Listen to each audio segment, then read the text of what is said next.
नमस्कार प्रणाम। एक न्यूज़ फैल रहा है कि छपरा में मेरा एक्सीडेंट हो गया है, बट ये फेक है। मैं अभी शूटिंग कर रहा हूँ इलाहाबाद से आगे, और ऐसा कुछ नहीं है, इसीलिए आप लोग को नमस्कार प्रणाम।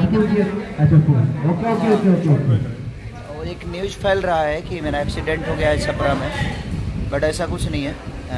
हम शूटिंग करते नहीं भाई इलाहाबाद में, अभी मोबाइल पर लागल बड़ल हमरा के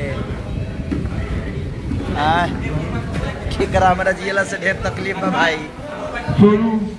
तो और मैं अभी शूटिंग कर रहा हूँ अपने सिनेमा, अभी नाम रखेंगे हम लोग, फिलहाल मंटुआ के नानी है, और ये जिला चंपारण कुली नंबर 1 राजा जानी के डायरेक्टर लाल बाबू पंडित है। मैं स्वस्थ हूँ। ये गलत न्यूज़ है। मेरा एक गाना रिलीज हुआ है, रेसलिंग लगा के मेहंदी लगा के रखना थ्री का। आप एंजॉय करिए और अपने बेटे को ऐसे आशीर्वाद और प्यार देते रहिए। Love you.